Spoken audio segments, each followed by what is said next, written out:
23 శ్లోకాల నుంచి చెప్పుకుంటారు. 23 రూపం మహత్తే బహువక్త్ర నేత్రం మహాబాహో బహుబాహురు పాదం బహూదరం బహుదంష్ట్రాకరాళం దృష్ట్వా లోకాః పరివ్యధిత తతాహం.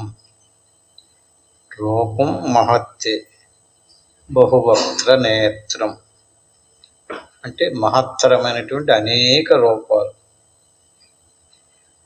అనేక వక్త్రం అంటే అనేకములైనటువంటి ముఖములు, అలాగే మహాబాహు గొప్ప గొప్ప బాహువులు, ఎన్నో చేతులు, బహువురు పాదం ఎన్నో వేలాది లక్షలాది పాదాలు, బహూదరం బహుదంష్ట్రాకరాళం ఆ ముఖాలకి ఆ నోట్లో అనేకమైనటువంటి దంతాలు, దృష్ట్వా లోకాః ప్రవ్యధిత తదాహం. ఒకసారి ఊహించండి ఆకారాన్ని, శ్లోకాన్ని. అనేక ముఖాలు, అనేక చేతులు, అనేక కాళ్ళు, అనేక కళ్ళు, అనేక శిరస్సులు. ఏంటి ఆకారాన్ని అలాగా ఎవరైనా బొమ్మ వేయగలరా? దాన్ని చూడండి. రూపం మహత్తే బహువక్త్ర నేత్రం అనేక కళ్ళు, ఒకటా రెండా? ఎలా సరిపెట్టాలి దీనికి అంటే విశ్వమంతా భౌతిక పరంగా అనేక నామరూపాలతో మనుషులు, పశువులు, గుర్రాలు, ఏనుగులు ఎన్నో కనపడుతున్నాయి కదా. అనేక మహత్తరమైనటువంటి రూపాలు, అన్ని రూపాలుగా అన్ని ముఖాలు, అన్ని ముఖాలుగా అన్ని నేత్రాలు, అలాగే అనేక కాళ్ళు, అనేక చేతులు. ఎలా తీయాలి దాన్ని? ఒక వ్యక్తిగా తీసుకుంటామా దాన్ని? కాదు, సమిష్టి. మొత్తం పదే చెప్పుకుంటున్నాం మనం. వ్యష్టి సమిష్టి ప్రపంచం 2 రకాలు. వ్యష్టి ప్రపంచాన్ని మనలో ఉన్నటువంటి జీవుడు తన మనసుతో కల్పన చేశాడు. సమిష్టి రూపాన్నే ఈశ్వరుడు తన మనసుతో కల్పన చేశాడు.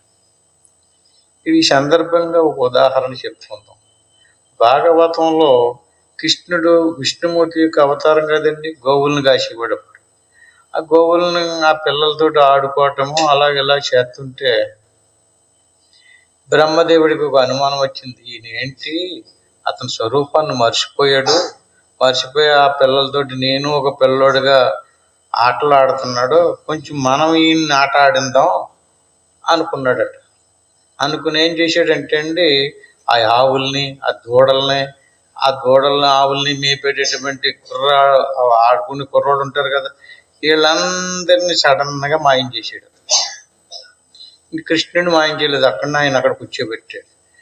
ఈయన పిల్లం కొరుకుంటూ కళ్ళు మూసుకుని ఇలా వాయించుకుంటున్నాడు. కళ్ళు తెరిచి చూసేటప్పుడు ఒక ఆవు లేదు, ఒక దూడ లేదు, ఒక మనిషి లేడు. ఏమైపోయినాయో తెలియదు. మొత్తం అంతా మాయమైపోయినాయి. ఎక్కడో దాచేసాడు, పట్టుకెళ్ళిపోయి. చూసాడు అదంతా. చూసేటప్పటికి ఓహో ఇదే నీ పని అని చెప్పేసి తెలిసిపోయింది అతనికి. తెలిసిపోయి యథాతథంగా దూడల్ని, ఆడుకునే పాలకుల్ని, ఆ దూడ పిల్లల్ని, ఆవుల్ని, తల్లిని అన్నీ మామూలు యథాతథంగా ఏ కొమ్ములు ఎలాగున్నాయో, పొదిగ ఎలాగుందో, రంగు ఎలాగుందో, ఏ ఎవ ఎలాగుందో, ఏ దూడ ఎలాగుందో సేమ్ టు సేమ్ తయారు చేసాడు. సాయంకాలం దాకా మేపి వాళ్ళ ఇంటికాళ్ళు తొలగిపోయారు. ఆ కుర్రాళ్ళు, ఆ తల్లులు ఉంటారు కదా, దా బాబున్నా చెద్దన్నం తిన్న పోతిన్నా అని చెప్పేసి వాళ్ళని అక్కడ సదుపాయం చేయడము, ఆ దూడలకు పాలు తీసుకోవడము, కట్టేసుకోవటం అన్నీ మామూలు యథాతథంగా సాగుతుంది. సంవత్సరం సాగిపోయిందండి. సంవత్సరం అయిపోయిన తర్వాత ఏం చేస్తున్నాడో చూస్తారని చెప్పేసి వచ్చాడు. ఎవరైనా? బ్రహ్మదేవుడు. విష్ణుదేవుడికి ఆ ఆవులన్నీ యథాతథంగా దూడలు, ఆవులు, కుర్రోళ్ళు అందరూ మామూలుగానే ఉన్నారు, మామూలుగా ఆడుకుంటున్నారు, చెట్లు ఎక్కుతున్నారు, కోతి కొమ్మచ్చులు ఆటలాడుతున్నారు. అలా ఎన్ని యథాతథంగా సాగుతుంది. ఈయనకు అనుమానం వచ్చింది, నాకు తెలియకుండా అక్కడ ఉన్నా అన్నట్లని ఈయన తోలుకుని వచ్చేసాడు ఎప్పుడు అని చెప్పేసి. గబగబా అక్కడికి వెళ్ళాడు. అక్కడో దాచి వచ్చాడు. యథాతథంగా ఎక్కడ పెట్టాడు అక్కడే ఉన్నాయి అన్నీ కూడా. మళ్ళీ వచ్చి ఇక్కడే యథాతథంగా ఉన్నాయి, అక్కడ యథాతథంగా ఉన్నాయి. ఈయనకి సందేహం వచ్చిందంటే ఇంతకీ ఈ సత్యమా ఇప్పుడు అది సందేహం ఏంటండి, ఇక్కడ కృష్ణుడు మేబీ సత్యమా లేదా ఇతను దాచిన సత్యమా, ఇందులో ఒరిజినల్ ఏంటి? దీన్ని ఏమంటారండి? సరే, ఏమంటారన్నది కాదు ఇక్కడ చెప్పుకోవాల్సింది. ఇప్పుడు కృష్ణుడు ఆవుల్ని, దూడల్ని, గోపబాలుని సృష్టించాడు కదండి. ఆ గోపబాలురు, ఆ ఆవులు, ఆ దూడలు అవన్నీ ఎవరో? ఆయనే. అంటే కృష్ణుడే. అంటే అన్ని రూపాలు ధరించాడు అన్నమాట. అట్టి మాదిరిగా రూపం మహత్తే బహువక్త్ర నేత్రం అన్నాడు అనుకోండి. మరి వీళ్ళందరూ ఎవరెళ్ళు? అప్పుడు బ్రహ్మదేవుడి గారు వచ్చి, బాబు నీ మాయ ఉపసంహరిస్తే నేను తీసుకొచ్చి పెట్టేస్తాను అంటే ఈశ్వర సృష్టిలో తయారైనటువంటి వస్తు సముదాయాన్ని అంతటినీ మళ్ళీ యథాతథంగా తోలుకొచ్చి ఇక్కడ పెట్టేశాడు ఆయన. అప్పుడు ఈయన ఉపసంహరించుకుని మళ్ళీ ఇతను మాయను ఉపసంహరించుకున్నాడు. అంటే ఈ రకంగా ఈశ్వరుడు తన మనసుతో చేసినటువంటి కల్పన అన్నాం కాదండి. అలాగే ఇప్పుడు మన మనసుతోటి మనం లోపల కలకన్నాం అనుకుందాం. కలకని ఏదో ఒక వస్తువుని కలకని చూస్తున్నాం కదా. చూసేటప్పుడు చూడబడేవాడు ఉన్నాడా? చూసే వస్తువు ఉంది కదా. చూసే వస్తువు వేరు, చూడబడేవాడు వేరు అనుకుంటున్నాం మనం. అది రెండు కదా, ఒకటే. అని అర్థమైందా? అందులో మనల్ని ఆనందింపజేసే దృశ్యం వస్తుంది, భయం కలిగించే దృశ్యం వస్తుంది, బాధ కలిగించే దృశ్యం వస్తుంది. కానీ నిజానికి బాధ కలిగించేది, భయం కలిగించేది, వినోదం కలిగించేది ఇతనే. జీవుడే తన మనసుతో ఎన్ని కల్పన చేసుకున్నాడు. ఆ జ్ఞానం లేదు అక్కడ. దాన్ని ఏమంటారు అంటే అవన్నీ నిజమన్నట్టుగా, అయ్యి బాబోయ్ నాకు చాలా బాధ కలిగిందను, నాకు కల వచ్చింది, భయం వేసేసింది, బాధ వేసేసింది అన్నాడు అనుకోండి. అవన్నీ ఇది కల్పన అంతే. కల్పన అంటే ఒరిజినల్ కాదు, సత్యం కాదు. ఇన్ని రూపాలుగా ఈశ్వరుడి విశ్వం అంతా ఎలా రూపం ధరించాడు. జీవుడు కూడా, జీవుడి సృష్టి ప్రాతిభాషికం. ఆ ప్రాతిభాషికం సత్యం కాదు, జీవుడే అదంతా. మీరు ఒకసారి ఏది మనసులోకి వస్తుందో అదంతా నేనే అని చూసేటనుకోండి, అది మాయమైపోతుంది. మనం అలా చూస్తలేదు. నేను వేరు, ఆ చూడబడేటటువంటి వస్తువు వేరు అని చూస్తున్నాం. అంటే అలాగెందుకు చూస్తున్నాం? అక్కడ మనకేం లేదు, జ్ఞానం లేదు. అట్టి మాదిరిగానే భౌతిక ప్రపంచం ఉంది కదా. భౌతిక ప్రపంచంలోని ఈమె స్త్రీ, ఈమె పురుషుడు, ఈవిడ మంచోడు కాదు, ఈవిడ మంచిది కాదు అంటున్నాం కదండి. అవన్నీ ఈశ్వర స్వరూపంగా చూడండి. అవన్నీ ఈశ్వర స్వరూపంగా చూస్తే ఈశ్వర మాయ బంధించదు. మనం అలా చూడలేకపోతున్నాం. దేనికి ఇలా చూస్తున్నాం? అది వేరు వేరుగా, ఇది వేరు వేరుగా రకరకాలుగా చూస్తున్నాం. అంటే మనకి ఏమి లేదు, జ్ఞానం తెలియలేదు. చేత కల్పించబడినటువంటి వస్తువునే మనం అనుకుంటున్నాం. ఇప్పుడు అర్జునుడికి కూడా అదే. రూపం మహత్తే బహువక్త్ర నేత్రం. అనేక కళ్ళు, అనేక ముఖాలు, అనేక దంతాలు, అనేక చెవులు, అనేక చేతులు, అనేక కాళ్ళు, మహాబాహో బహూరు పాదం, అనేక పాదాలు, బహు ఉదరం, అనేక కడుపులు, బహు దంష్ట్రాకరాళ. అంతా ఏంటండి ఇది? అంటే విశ్వమంతా ఆయన స్వరూపంగానే అర్జునుడికి చూపించాడు అనమాట.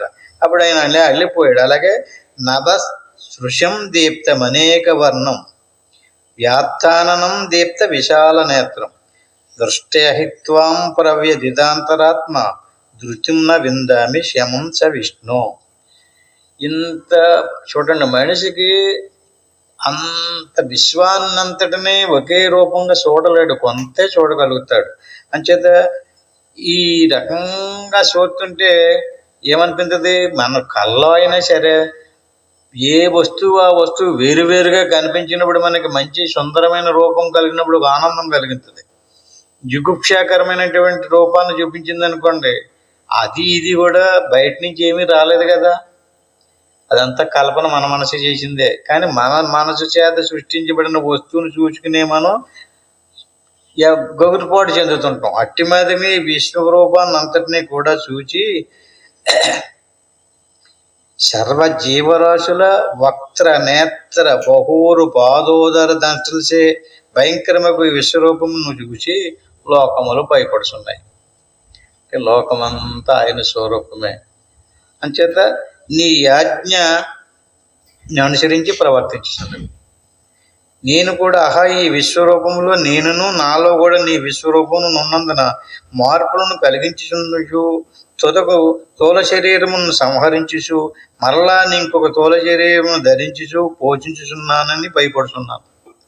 అంటే ఇతనికి తెలుస్తుంది మన శరీరం ఏదైతే ఉందో అది రావడము, దాన్ని పోషించడము, దాన్ని మళ్ళీ ఓడగొట్టుకోవటం, మళ్ళీ తీసుకొచ్చి రావటం, మళ్ళీ దాన్ని పోషించడం. ఇప్పుడు ఎన్నిసార్లు అలా చేసాం మనం? ఎన్నో యుగాల నుంచి శరీరాలు అలాగ వస్తున్నాయి. వచ్చిన ప్రతిసారి కూడా ఆ శరీరమే నమ్మేసి ఆ శరీరమే నేనని దాన్ని పోషించే పనిలోనే ఉన్నాం. దానికోసం భయపడి ఏడ్చేవాళ్ళు ఉన్నారు. ఎందుకని దాన్ని సరిగ్గా పోషించలేక, దాన్ని కాపాడుకోలేక. ఎందుకంటే అది వచ్చిందంటే అండి ఒక్కోసారి అన్నీ సుఖకరంగా ఉండవు, అంతా వాళ్ళకి అనుకూలంగా ఉండదు ప్రపంచం. యోగాన్ని పొద్దుట చెప్పుకున్నాం కదా, ఏంటిది? పురుష ప్రయత్నం, ఈశ్వరానుగ్రహం, మన యోగం, మూడు ఉండాలి. అంచేది మూడాటిల్లోనే ఏది మన చేతిలో ఉంది? పురుష ప్రయత్నమే మన చేతిలో ఉంది.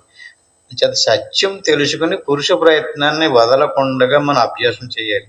ఈ రకంగా నవస్పృశం దీప్తం అనేక వర్ణం, అనేక రంగులు, నలుపు తెలుపు అనేక రంగులు, యాత్రాననం దీప్త విశాల నేత్రం, దృష్ట్వాహిత్వం పరవేదితాంతరాత్మ దుర్తుమ్న విందామి శమం చ విష్ణు.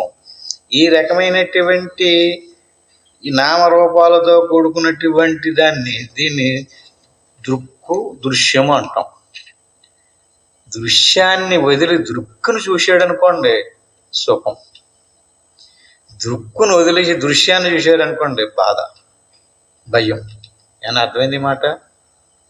దృశ్యము దృక్కు, ద్రష్ట దర్శనము, సాక్షి సాక్ష్యము. పదే పదే చెప్తుంటాం మనం. దృశ్యాన్ని వదిలేస్తే దృక్కు శమం. అంటే ఏమైనట్టు? దృశ్యమంతా లయమైపోయి దృశ్యరహితమైనటువంటి స్వరూపం సుఖం. ఎందుకని? ఇన్ని రకాలుగా లేవది, హాయిగా సుఖంగా ఉంది. అటువంటి దాన్ని మనం చూడాలి. ఇలా దృశ్యాన్ని చూస్తేనా, దృశ్యాన్ని ఎంతవరకు చూస్తూ ఉంటామో అంతవరకు భయమే, అంతవరకు కష్టమే. దాన్ని సరి చేసుకోవడం ఎప్పటి వల్ల అది ఈశ్వర సృష్టి. నాకేం పర్వాలేదు అంటాడు, కొంత అన్ని విధాలుగా, కొంత తింటానికి అది అన్ని విధాలుగా బాగుంటే నాకు ఎవడో సరిపోడు అంటాడు.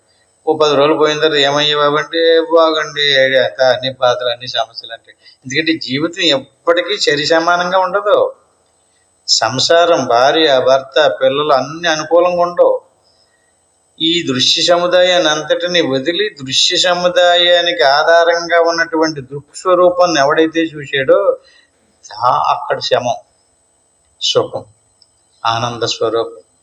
ఎవడి మట్టిగాడ దృశ్యాన్ని వదిలేసి దృశ్య కల్పనను వదిలేసేసి ఆ దృశ్య కల్పితమైనటువంటి ఏదైతే ఉందో, దీనికి ఏది సాక్షి అయితే ఉందో దానిని మనం పట్టుకోవాలి. దానిని పట్టుకోకపోతే పట్టుకోలేము. సంకల్పాదులను వైఖరివాక్షులను వారి అక్షరమును స్వరూపంగా గలవాడు స్వప్రకాశము కానీ శబ్దాత్మక మహద్బ్రహ్మమును సృష్టించేవాడు విశ్వరూపుడు. అంటే విశ్వాన్ని ఎలా సృష్టిస్తున్నాడో ఇక్కడ కొంచెం కులువు చెప్పారు. ఎలాగంటే మనం మనసులో ఏదో అనుకుంటాం, అనుకున్నటువంటి దానిని పైకి చెప్తాం కదా. మనసులో ఏదనుకున్నామో అంటే అనుకున్నప్పుడు అనుకున్న దానికి ఏదైతే ఉందో దానికి ఒక ఆకారం ఉంటుంది, దాని లోపల చూస్తాం. లోపల చూసినటువంటి దానిని మళ్ళీ దాన్నే బయటికి వ్యక్తపరుస్తాం. వ్యక్తపరచడానికి ఉపయోగించేదాన్ని వాక్కు అంటారు. అనేక వాక్కులు గలవాడు అంటే లోపల వచ్చినటువంటి ఆ భావాన్ని అక్షర రూపంలో బయటకు తీసుకొచ్చి రాయాలనుకోండి, అప్పుడు అక్షరాలు అవుతాయి. అంటే లోపల వచ్చినటువంటి సంకల్పం, ఆ సంకల్పానికి సంబంధించిన రూపం, ఆ రూపానికి సంబంధించినటువంటి నామరూపం, దానికి సంబంధించిన అక్షరాలు. ఇది సృష్టి. ఈ రకంగా ఈ శబ్దాత్మకమైనటువంటి స్వప్రకాశము కానీ శబ్దాత్మక మహద్బ్రహ్మమును సృష్టించేవాడు విశ్వరూపుడు. అంటే ఈ రకంగా నామరూపాదులతో దృశ్య సముదాయాన్ని కల్పన చేసుకుంటూ ఆ దృశ్య సముదాయానికి సంబంధించినటువంటి ఆకారాలతో కూడుకున్నటువంటి సముదాయానికి విశ్వరూపుడు అని పేరు. విశ్వమే స్వరూపముగా కలవాడు కనుక విశ్వరూపుడు. ఈ రకంగా పర, పశ్యంతి, మధ్యమ, వైఖరి వాకులుగా పరిణించేవాడు విశ్వరూపుడు. అంటే మొత్తం మీద లోపల మన మనసులో ఫస్ట్ ఏ భావన అయితే వచ్చిందో దాన్ని పర అంటారు. అది కొంచెం కిందకి దిగితే పశ్యంతి, ఇంకా అంతకి దిగితే మధ్యమ, బయటికి మాట్లాడేమనుకోండి వైఖరి. అంటే ఎలా మార్పు చెందుతూ కిందకి దిగుతుందో చెప్తున్నాడు. పరా పశ్యంతి మధ్యమ వైఖరి వాక్కులుగా బయటకు వచ్చింది కదా. అంటే బయటకు వచ్చినప్పుడు ఇతను మాట్లాడినటువంటి వాక్కు ఉంది కదా, లోపల వచ్చినటువంటి ఆ రూపాన్నే ఇతను వైఖరి వాక్కు ద్వారా వ్యక్తపరుస్తున్నాడు. అది మంచోడు కదా అన్నాడు అనుకోండి, అది ఎక్కడొచ్చింది అతనికి?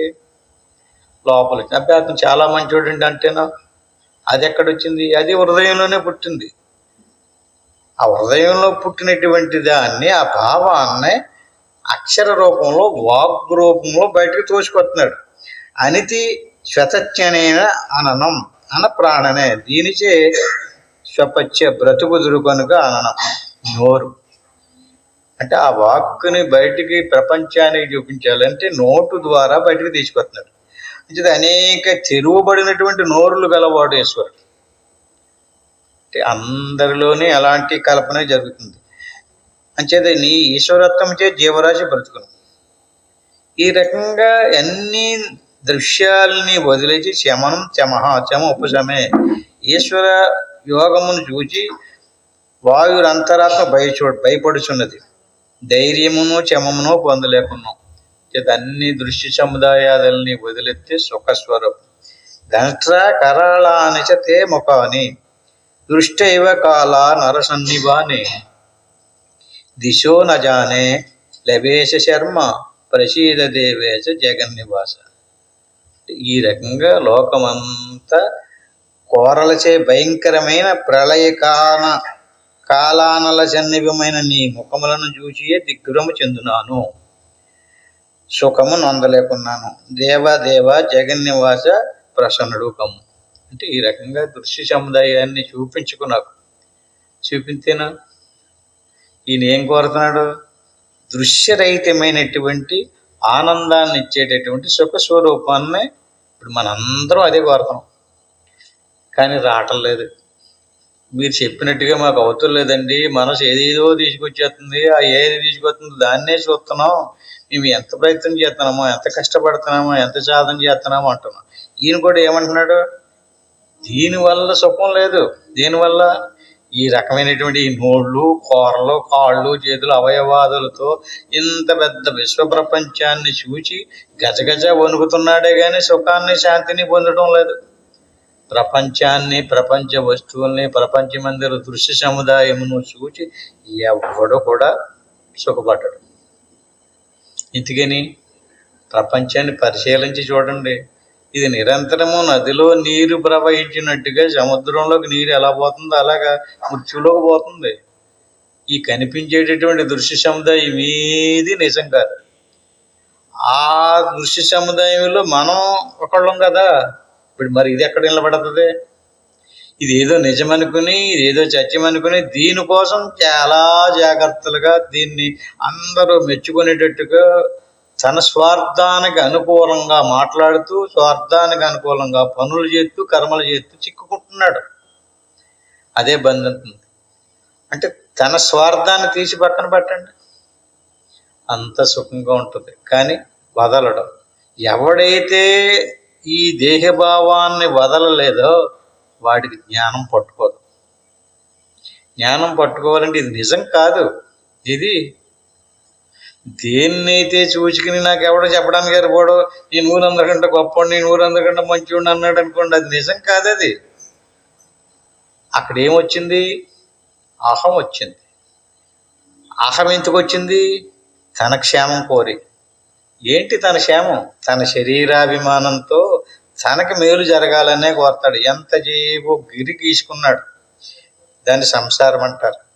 ఆ గిరిలో చిక్కుకుని ఆ గిరి లోపల ఉన్నటువంటి తన భార్య, తన పిల్లలు, తన భర్త, తన ఇల్లు, తన వాకలి, తను ఉన్నటువంటి దూడ, దుటుకు, కోడి, కుక్క ఏమేమి ఉన్నాయి ఆ గీతలోనే వాటిని చుట్టూరునే తిరుగుతాడు. అవి వదలడం. అవి వదలకుండా ఈ గొప్పగా ప్రపంచానికి చూపించడానికే చూస్తుంటాడు. అంటే ఏమైనట్టు అక్కడ అతనికి ఏం కోల్పోయాడు? అతను తన స్వరూపాన్ని కోల్పోయాడు. తన స్వరూప భావం లేదు. స్వరూప భావన ఎవడైతే కోల్పోయాడో వాడికి సుఖం ఉండదు. దృశ్యాన్ని ఎవడైతే చెప్తూ ఉన్నాడో వాడికి భయమే, బాధే. అంచేత ఈయన భయపడ్డాడు అర్జునుడు. దేన్ని చూసి? ఆ విశ్వరూపాన్ని చూసి. అమీషత్వం ధృతరాష్ట్రస్య పుత్రాః సర్వే సహైవ అవనిపాల సంఘై భీష్మ ద్రోణ శోత పుత్రస్తదా సహాస్మదీయైరపి యోధముక్షై వక్త్రాణి తే త్వరమాణా విశంతి దష్ట్రాకరాళాని భయానకాని కేచిద్విలగ్న దశనాంతరేషు చందృశ్యంతే శూన్యతై వృత్తమాంగై. ఇప్పుడు ఈ రూపనామాలతో కూడుకున్నట్టు కొంచెం భౌతికంగా ధనవంతులు, దరిద్రులు, రాజులు, చక్రవర్తులు ఎలాంటి వాళ్ళు ఈ భూమి మీద పరిపాలన చేశారండి? ఈ రాళ్ళలో ఏమైపోయారు? మరి అలాంటి తెలివి తక్కువ వాళ్ళ, బలం తక్కువ వాళ్ళ, వాళ్ళ దగ్గర డబ్బు లేదా? ఇది మనకేదో ఇంత కొంత కలిసి వచ్చేటప్పటికి ఇంక నాకు ఎవడో సరిపోడు అంటున్నాడంటే ఎంత తెలివి తక్కువతనం. అంచేత ఇక్కడ ఎవరిని చూపెడుతున్నాడు? అక్కడ ధృతరాష్ట్రుడు, లేకపోతే దుర్యోధనుడు, లేకపోతే భీష్ముడు, ఇలాంటి గొప్ప గొప్ప వాళ్ళు ఉన్నారు కదా, వాళ్ళందరినీ చూపెడుతున్నాడు అక్కడ. వాళ్ళందరూ కూడా ఈ విశ్వంలో చూస్తే వెళ్ళేవాళ్ళు, బతికేవాళ్ళు ఎలాగ వెళ్ళిపోతారు, వాళ్ళందరూ వెళ్ళిపోవాల్సిందే. ఇక్కడ ఎవడో ఉండడు. విశ్వం సత్యం కాదు. సత్యం అయితే ఎవడో పోకూడదు. నిరంతరము పరిణామం చెందుకుంటూ ఐష్ కరిగిపోయినట్టుగా మొత్తం అంతా కరిగిపోతుంది. అంటే వెళ్ళిపోతుంటే మళ్ళీ కొత్తగా పుట్టుకొస్తున్నారు కదండి. దానివల్ల అంత శాశ్వతంగానే ఉన్నట్టు అనిపిస్తుంది మనకు, కానీ శాశ్వతం కాదు. అది ఈ ప్రపంచ విషయాదులు ఏదైతే ఉన్నాయో ఇవన్నీ దృశ్య సముదాయాన్ని మనం సత్యంగా తీసుకోకూడదు. మరి ఏది తీసుకోవాలి? మన స్వరూపమే సత్యం. నిశ్చలమైనటువంటి నిర్వికారమైనటువంటి చైతన్య స్వరూపమైనటువంటి ఆత్మ వైపుకి మన మనసును తిప్పినట్లయితే ఆత్మ సుఖ స్వరూపం, ఆత్మ ఆనంద స్వరూపం ఎప్పుడూ ఉంటుంది. ఏ మార్పు చెందదు, ఏ పరిణామము చెందదు. అటువంటి ఆత్మని సాక్షిగా తీసుకుని మనసు రకరకాల కల్పన చేస్తుంది. అందుకని మనం సాధనలో మనసును దాటాలంటున్నాం. మనసును దాటినట్లయితే ఈ శరీర భావన దేనికి వచ్చింది? మనసు తీసుకొచ్చి పెట్టింది. మనసు తీసుకొచ్చినటువంటి దృశ్య సముదాయానికి అంతటికి ఎలుగును ప్రసాదించేది ఏది? మన స్వరూపమే. అంటే మన స్వరూపాన్ని తెలుసుకోకుండా మనసు తీసుకొచ్చినటువంటి, మనసు కల్పన చేయనటువంటి వస్తు సముదాయాన్ని సృష్టించుకుని పోషించుకుని దాన్ని కాపాడుకుంటూ వస్తున్నాం. అంచేత ఎలాంటి వాళ్ళైనా సరే ఈ నామరూపాలతో కూడుకున్నటువంటి వాళ్ళందరూ కూడా రహితమైపోవాల్సిందే. ధృతరాష్ట్ర పుత్రులు అంటే దుర్యోధనాది, ఈ రాజసంఘం అంతా కూడా భీష్మ ద్రోణ కర్ణులు, వీరాది వీరులు, యోధులు భయంకరములకు నీ ముఖమునందు ప్రవేశించున్నారు. కొందరు నీ దంత మధ్యమును చిక్కుకున్నందున వారి శిరస్సులు పిండి పిండిలు అయిపోతున్నాయి. ఇంకా దుర్యోధనుడు అంటే ఇక్కడ భౌతికంగా చెప్పారు. అక్కడ ఇప్పుడు మన సాధన చేస్తున్నాం. సాధననే యుద్ధంగా చెప్పారు. దుర్యోధనుడు మనస్సు, ఇతని తమ్ములు సంకల్పాలు. భీష్ముడంటే ఎందుకంటే మనం ఏ సాధన చేయకుండా భీష్ముడు బోధించేటటువంటి అంతర్ముఖ ఒత్తితో ఆత్మసాక్షాత్కారం పొంది మోక్షం పొందాలనుకుంటున్నాం కదా.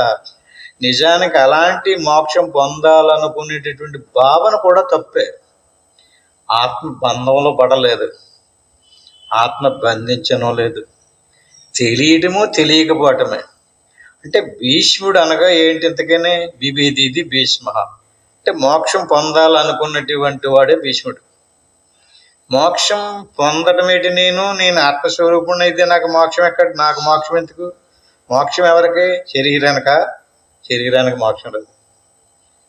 పోనీ మనసుకు మోక్షం అవుతుందా? మనసుకి ఏ మోక్షం కాదు. ఆత్మ నిత్య సత్యం అయితే మోక్షం ఎవరికి? అంచేత భీష్ముడు అనగానే మోక్షం పొందాలనుకున్నటువంటి భ్రాంతికి భీష్ముడు అని పేరు. అంచేత ఈ రకమైనటువంటి వృత్తులన్నీ కూడా అంతర్ముఖ వృత్తులో లయమవుతాయి. బహిర్ముఖ వృత్తులో అలా లయమవు. చేత మలిన జీవ సంబంధ వృత్తులకు అంటే మలిన జీవుడు అంటే ధృతరాష్ట్రుడు. మలిన జీవ వృత్తులకు మనసు మొదలగునవి అన్నీ కూడా అవతి ప్రజలను అవతి రక్షించినది. ఈ సంకల్ప వికల్పాలతో కూడుకున్నటువంటి దృశ్య సముదాయాన్ని అంతటిని రక్షించేవాడెవడు? మలిన జీవుడు. వాళ్ళకి రక్షణ అంటే మలినం అంటే ఏంటండి? ఇప్పుడు మన శరీరం ఉంది, లోపల ప్రాణం ఉంది, లోపల మనసు ఉంది. శరీరము, ప్రాణము, మనసు అన్నిటిలోని కూడా ఈ 3 గుణాలు ఉంటాయి. మన లోపల మనసు ఉంది, మనసులో శుద్ధ సాత్విక మనసు అంటాం, మలిన సాత్విక మనసు అంటాం. అంటే మనసులో రజోగుణం ప్రవేశించిన, సత్వగుణం ప్రవేశించిన, తమో గుణం ప్రవేశించిన అంటే 3 గుణాలు కూడా మనసుని ఆవహించి ఉంటాయి. మనసులోకి రజోగుణం ఆవహించింది అనుకోండి, ఏదో చిరబరలాడుతూ చిరాకగా మనశ్శాంతి లేకుండా ఏదేదో మాట్లాడుతుంటాడు, ఏదేదో కొలుపుతుంటాడు. అతను మెంటలోడు అంటారు కదా, ఆ మెంటలోడుగా అయిపోతాడు అనమాట. ఎవడు? రజోగుణం ప్రవేశించింది అనమాట ఆడు మనసులోని. అది తమో గుణం ప్రవేశించింది అనుకోండి మనసులోని, తమో గుణం ప్రవేశించేటప్పటికి మత్తుగా ఏ విషయాన్ని గ్రహించలేకుండా ఒకలాగా చెప్తే ఇంకొకలాగా తెలుసుకుంటూ లోపలికి వెళ్ళనివ్వదు. సత్వగుణం ప్రవేశించింది. సత్వగుణం అయితే కొంచెం నిర్మలంగా ఉంటుంది, కానీ సత్వగుణంలో కూడా ఇంకా ఇలాంటి సత్వగుణం శుద్ధ సత్వగుణం. మలిన సత్వగుణం జీవుడు. మలిన సత్వగుణాన్ని ఉపాధిగా కలిగినటువంటి వాడు జీవుడు. ఈ మలిన జీవుడే ధృతరాష్ట్రుడు. మనకి మలిన సత్వాన్ని శుద్ధ సత్వంగా మార్చుకోవాలి. ఎవడైతే శుద్ధ సత్వంగా మార్చుకున్నాడో అటువంటి వాడికి జ్ఞానం కలుగుతుంది. అంటే ఆత్మ సాక్షాత్కారం లేక మోక్షము కాదు అక్కడ. మనసు శుద్ధమయ్యి కోల్ది సుఖంగా హాయిగా ఆనందంగా ఉంటుంది. అన్నీ తెలిసిపోతూ ఉంటాయి. ఈ సృష్టి ఏటో, ఈ జీవ సృష్టి ఏటో, ఈశ్వర సృష్టి ఏటో, ఈ మాయ ఏటో, అవిద్య ఏటో తెలుస్తుంటుంది. శుద్ధ సత్వగుణంగా ఎవడికై మనసు అయితే మారిందో అటువంటి వాడికి మహిమలు వస్తాయి. మళ్ళీ ఆ మహిమలను చూసుకుని భ్రాంతిలో పడిపోయితే అహం వస్తుంది. ఈ జ్ఞాన మార్గంలో ఉన్నటువంటి వాడికి ఏ ప్రాబ్లము రాదు. వచ్చిందంటే అతని మనసులో రజోగుణమో తమో గుణమో ప్రవేశించిందనమాట. దేహాదుల యొక్క ఆకారాలకు సంబంధించినటువంటి అభిమానం ఎవడికి కలిగిందో వాడికి తమో గుణం ప్రవేశించింది మనసులో. ఆ ఆకారాల గురించి అలా కాదు, ఇలా కాదు, ఇది కాదు, మంచిది కాదు, అది మంచిది కాదు అని మళ్ళీ దాన్ని కలగాపలకం చేసేస్తున్నాడు అనుకోండి, రజోగుణం ప్రవేశించింది. ఆ ఆకారాదుల్ని, ఆ కదలికల్ని ఆపు చేస్తే సత్వగుణం. దాన్ని ఇంకా గురిని వదలకుండా అలాగే ఉన్నాడంటే శుద్ధ సత్వగుణంలోకి వెళ్తాడు. అప్పుడు సుఖం కనపడుతుంది. ఆడు ఏది చెయ్యాలో ఏది వదలాలో నిర్ణయించుకోలేని స్థితిలో ఉంటాడు. ఇలా కదిలించేసుకుంటే శుద్ధ సత్వంలోకి వెళ్ళాడు అనుకోండి, ఆడికి అంతా కూడా అర్థమైపోద్ది. అంచేత భూమి అనగానే అన్నమయ కోశమే భూమి. అన్నమయ కోశం అంటే ఏంటి? దేని అన్నమయ కోశము, ప్రాణమయ కోశము, మనోమయ కోశము, విజ్ఞానమయ కోశము, ఆనందమయ కోశం అని కోశాల రూపంలో చెప్పాము. కోశం అంటే పూర్వం ధనాన్ని మనం ఇనపెట్టెలు ఎలా దాస్తున్నాం, ఆ ఇనపెట్టి ఒక కోశం. బయటికి కనిపించకుండా ఎక్కడ పడితే అక్కడ డబ్బు పెట్టం కదా, దాస్యం.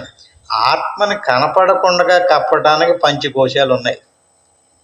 అన్నమయ కోశం మొదటిది, అంటే స్థూల శరీరమే అన్నమయ కోశం. మరి స్థూల శరీరాన్ని దాటటం లేదు మనం పుట్టిన కానించి కూడా. స్థూల శరీరాన్ని దాటితే ఇంకో కోశం ఎదురవుతుంది. అంటే ఒక్కనే దాంట్లో పెట్టలేదు ఆత్మని, 5 కోశాలు మరుగుపరిచినాయి.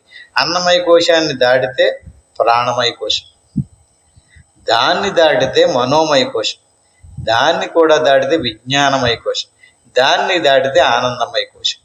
ఆనందమయ కోశాన్ని కూడా దాటితే శుద్ధమైనటువంటి స్వచ్ఛమైనటువంటి దృక్స్వరూపమైనటువంటి జ్ఞానస్వరూపమైనటువంటి ఆత్మసాక్షాత్కారం. అంచేత ఈ పృథివీ స్థానం అనగా ఇది అంటే అన్నమయ కోశానికి కేంద్రం. అంటే అన్నమయ కోశం అంటే భూమికి గుణం గంధం, గంధాన్ని గ్రహించేటటువంటిది గ్రాణం. అంటే గంధం అంటే ఏంటండి? వాసన. వాసన దేనితోటి గ్రహించను? ముక్కుతోటి గ్రహించను. ఇది పృథివీ స్థానం ఉన్నటువంటి మోహ వృత్తులే అన్నమయ కోశ పాలకులు. అంటే అన్నమయ కోశం మీద ఎవరికైతే మోహం ఉందో, భ్రాంతి ఉందో, వాళ్ళే రాజులు. ఎవరు రాజులు? ఈ అన్నమయ కోశం మీద ఉన్నటువంటి మోహ వృత్తులే అన్నమయ కోశానికి పాలకులు. అంటే రాజులు అన్నమాట, చక్రవర్తులు అన్నమాట. అంటే భూమికి రాజులు ఎలాగైతే ఉన్నారో ఇట్టి మోహ వృత్తులను ధర్మ మోక్ష వృత్తులకు ద్రోణ భీష్ములను. అంటే రెండు ఏంటి ఆ వృత్తులు? ఏంటిది? ఒకటే అన్నమయ కోశకులు ఎవరో ఒకళ్ళు మోహ వృత్తులు, ఇంకొకటి ధర్మ మోక్ష వృత్తులు. వీటికి నాయకులు భీష్ముడు, ద్రోణుడు. వీళ్ళ శిష్యులు, వీళ్ళ పరిపాలకులు, వాళ్ళకి సలహాలు ఇచ్చేటటువంటి వాడు గురువులు. ఈ రకమైనటువంటి ధర్మ మోక్ష వృత్తులకు భీష్మ ద్రోణులను శూతే రథాధికమిది సూత. రథాదులను శూతే చేయువాడు. శూను ప్రాణి ప్రసవే శువతి ప్రారతి అత శువతి ప్రారతి ప్రేరేపించేవాడు ఇది శూతుడు. అంటే అశ్వములు అనబడు ఇంద్రియములను ప్రేరేపించేవాడు శూతుడు. ఈ శూతపుత్రుడు కర్ణుడు. సారథి ఆకాశస్థానం నందుడు శూతురేంద్రియమే శూతుడు. ఆకాశస్థానం ఏది?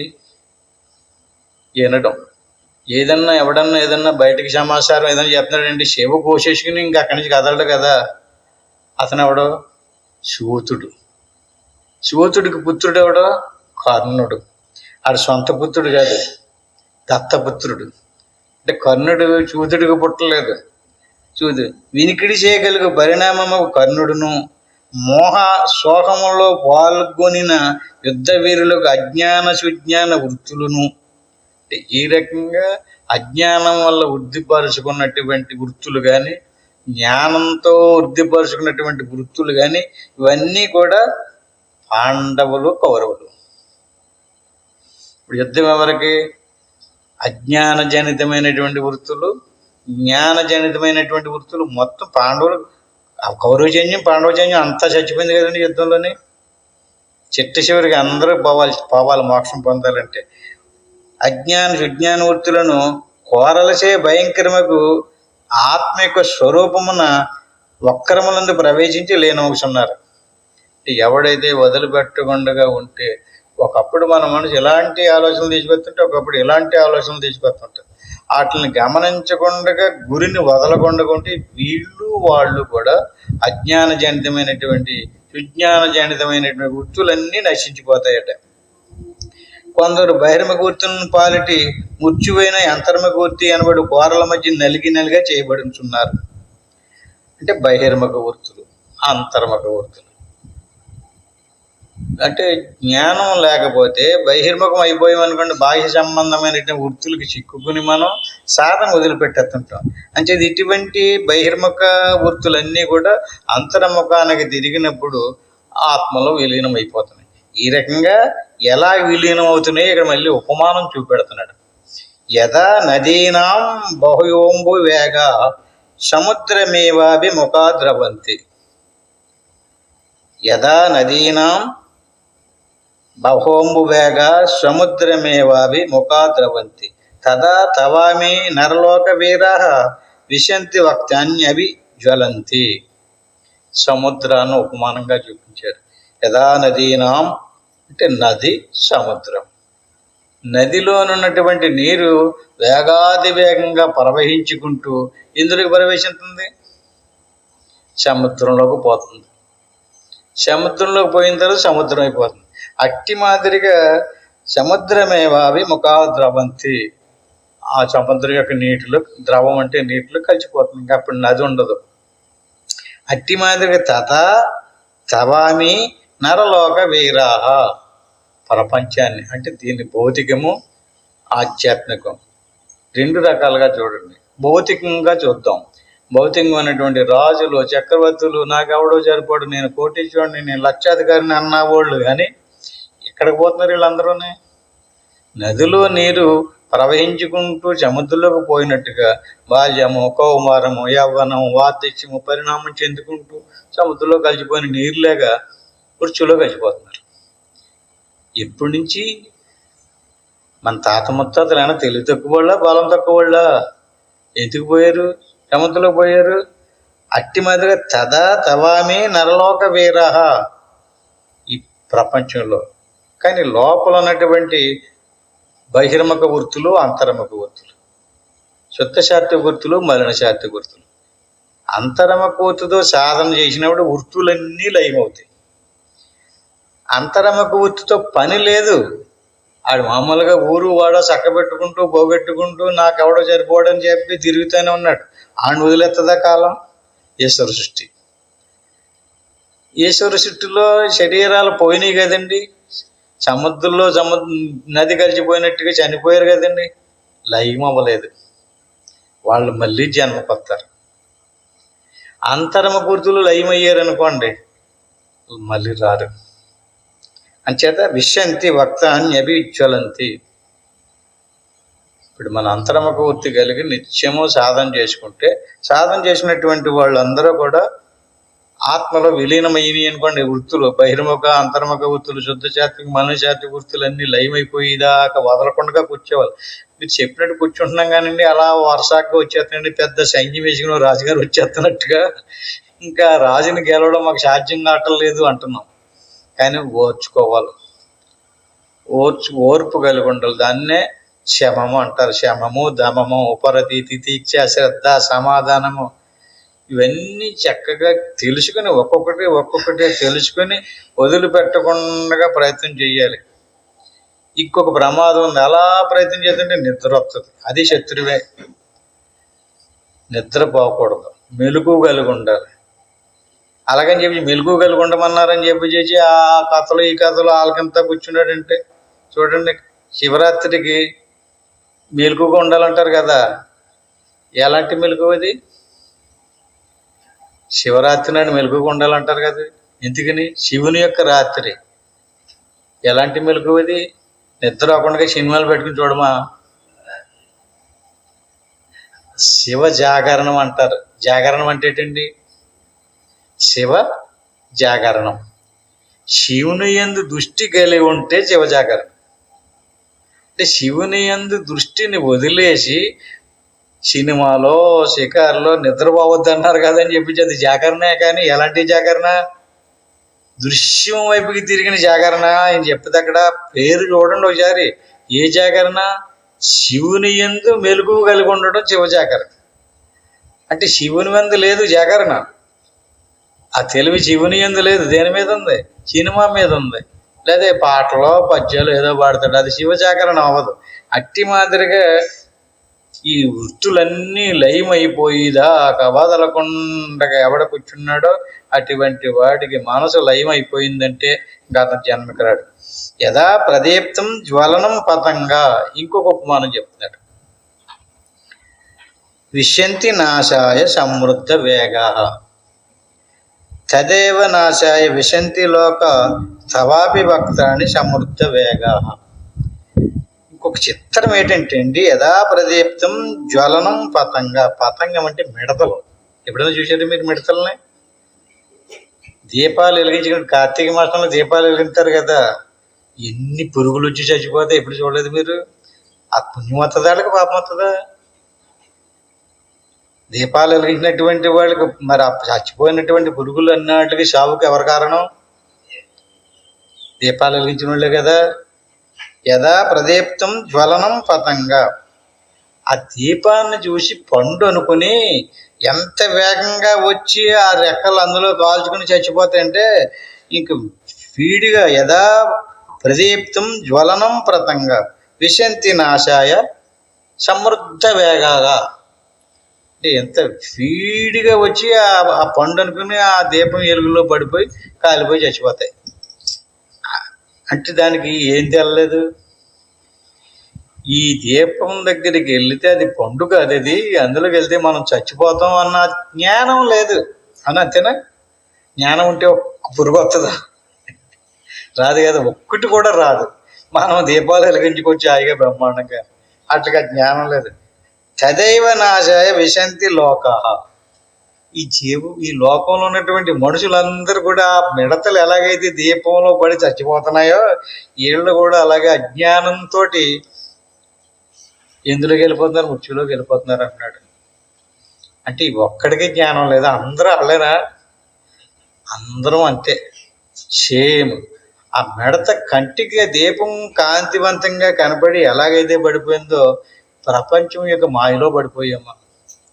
నా స్వార్థం, నా పిల్లలు బాగోవాలి, నా భార్య బాగోవాలి, నా భర్త బాగోవాలి, మా ఊరు బాగోవాలి, మా కులం బాగోవాలి, మా జాతి బాగోవాలి, నేను బాగోవాలి. ఇదే ఆలోచన. అవతలోడు ఏమైపోతే అయిపోనివ్వండి. అంటే ఈ రకమైనటువంటి స్వార్థ బుద్ధితో ఎందులో ములుగుతున్నాడు ఇతను? మిడత దీపంలో పడి ఎలా చచ్చిపోతుందో అట్టి మాదిరిగా తదైవ నాచాయ విశంతి లోక సవాపి భక్తాన్ని సమృద్ధ వేగాహ. అంటే నామరూపాదులతో కూడుకున్నటువంటి ఈ దృశ్య సముదాయాన్ని చూసి మోసపోతున్నాడు. శ్రీకృష్ణుడు ఏం చూపించాడు అర్జునుడికి? నామరూపాదులతో కూడుకున్నటువంటి ప్రపంచాన్ని అంతటినీ తన స్వరూపం కింద చూపించాడు. మనమందరం కూడా ఆ ప్రపంచ రూపాన్ని చూసుకునే మోసపోతున్నాం. ఎవడైతే ప్రపంచ రూపాన్ని చూసి భ్రాంతిలో పడిపోతాడో వాడికి నాశనం తప్పదంటున్నాడు. వక్త్రాన్ని సమృద్ధ వేగాహ. అంతే, ఆ మృత్యు కోరల్లో పడి చిక్కుకుంటున్నాడు, నాశనం అయిపోతున్నాడు. అంచేత అతనికి మోక్షం ఎలా వస్తుంది? మృత్యువులోకి వెళ్ళినటువంటి వాడికి మోక్షం రాదు. అంటే ఇలా బహిర్ముఖంగా బాహ్య సంబంధమైనటువంటి విషయ జ్ఞానంతో, విషయాభిలాషతో, అజ్ఞానంతో ఈ రకంగా ప్రయాణం చేసినటువంటి వాడు మృత్యువులోకి వెళ్ళి మృత్యువులో లయమవుతున్నాడు. మృత్యువులో లయమైనటువంటి వాడికి జ్ఞానం లేదు. అక్కడ మిడతకి ఎలా లేదు? ఏమాత్రం జ్ఞానం ఉన్నా అందులో పడి సావదు. అట్టి మాదిరిగా మనకేమన్నా జ్ఞానం ఉన్నా అజ్ఞానంలో సావం. అజ్ఞానం వదిలించుకుని వెళ్ళాలి. అజ్ఞానం అంటే ఏంటండి? తెలియకపోవటమే అజ్ఞానం. దేని గురించి తెలియకపోవటం? దేవుడంటే ఏంటో తెలియకపోవటమే. దేవుడంటే ఏంటో తెలియక ఈ దేహాదులతో కూడుకున్నటువంటి ప్రపంచ వస్తువుల్నే పట్టుకుని అలాడుతున్నాం మనం. ప్రపంచ వస్తువుని దృశ్యం అంటారు దీన్ని. ఈ దృశ్యాన్ని వదలాలి. దృశ్యాన్ని వదిలి స్వరూపాన్ని చూడాలి.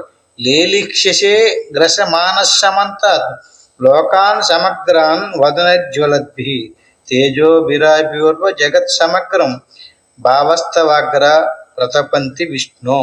అంచేత సత్యం ఏంటంటే ఆ చైతన్య స్వరూపమైనటువంటి విష్ణు చైతన్యం, విశ్వమంతా వ్యాపించినటువంటి సర్వవ్యాపకుడైనటువంటి విష్ణు చైతన్యంలో విశ్వమంతా ప్రవేశించింది. ఇది సత్యం కాదు. ఇది నిరంతరము పరిణామం చెందుకుంటూ పోతుంది. అంచేత ప్రపంచ రూపాలని, ఆకారాలని వదిలి ఈ ఆకారాలకు ఆధారంగా ఉన్నటువంటి సర్వవ్యాపకుడిని పట్టుకోవాలి. సర్వవ్యాపకుడు ఎక్కడున్నాడండి? మన ఆత్మస్వరూపమే. అంటే ఏ పరమాత్మ స్వరూపం అయితే ఉందో అందరికీ అది ఆత్మగా ఉంది. ఆ సర్వవ్యాపకమైనటువంటి పరమాత్మ మాకలా దొరుకుతాడండి అంటే మన లోపలికి తిరగండి, దృశ్యాన్ని వదలండి, సంకల్పాలను వదలండి, అలా శ్వాసను గమనిస్తూ ఉండండి. గురి వదలకండి.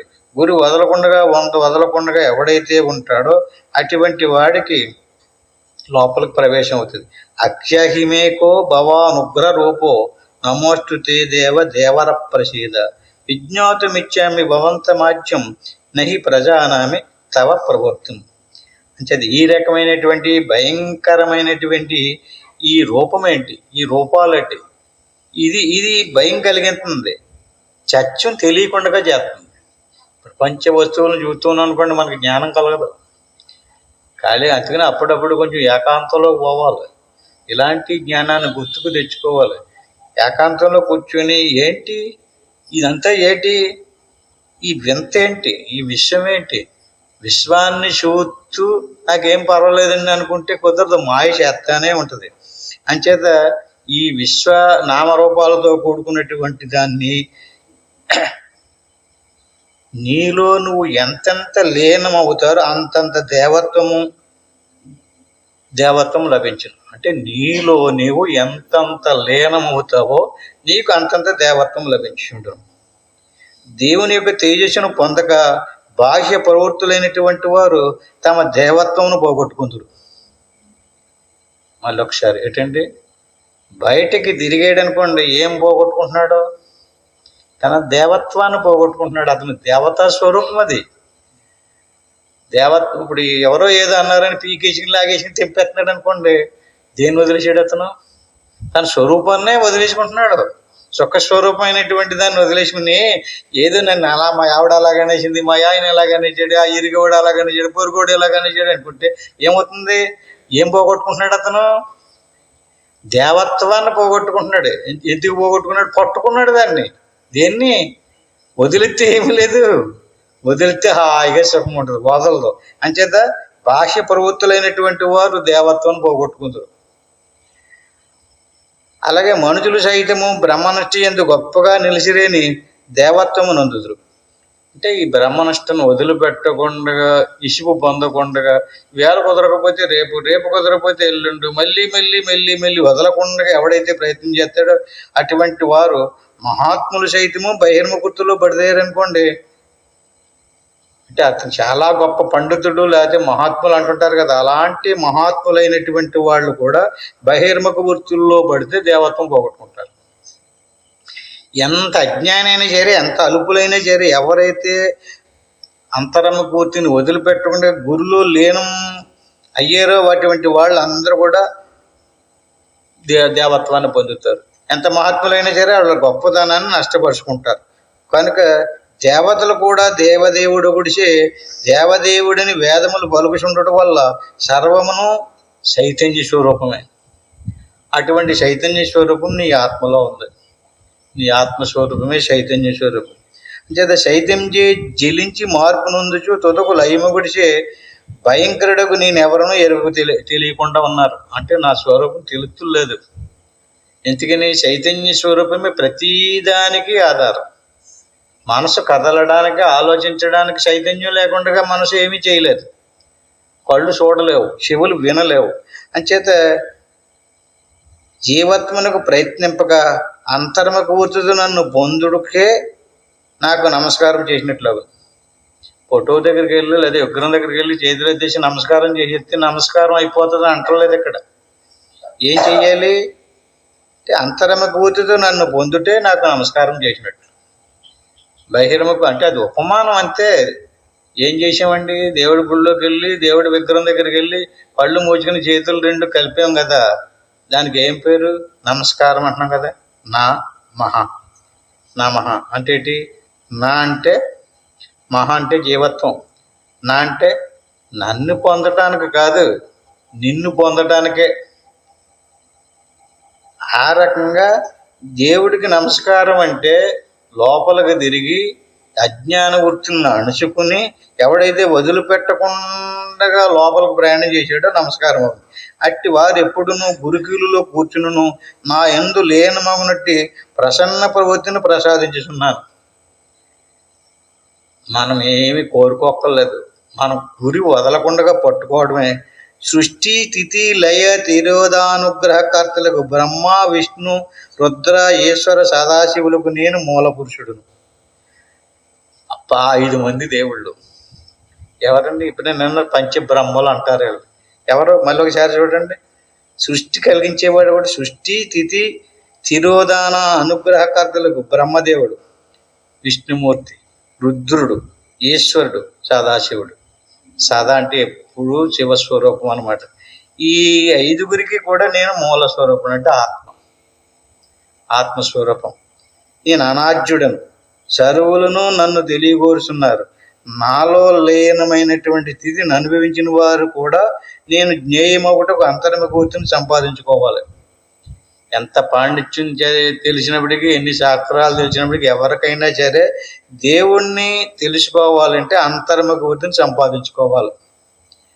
నన్ను సమీపించిన వారు నాలోనే లీనమై సాక్షిత్వమునే కోల్పోదురు. కనుక నా ప్రవర్తన నేనే ఎరుగుదును, కానీ ఇంకితరులు ఎవరు అంటే నాకే తెలుసు. నన్ను నేనే ఎరుగుదును, నా గురించి ఇంకెవరికి తెలియదు. అంటే ఎవరైనా సరే ఈ అంతరమగు ఒత్తిడిలో లీనమగితే దేవుడు అవుతారు అనమాట. అటువంటి అద్భుతమైనటువంటి విషయాలు తెలుసుకున్నాం. వచ్చే వారం మరికొన్ని విషయాలు చెప్పుకుందాం. ఇంతతోటి ముగించుకొని ఏమైతే చెప్పుకున్నామో ఆ విధానంలో కొంచెం సాధనలో కూర్చుందాం. ఏమనుకోవాలి?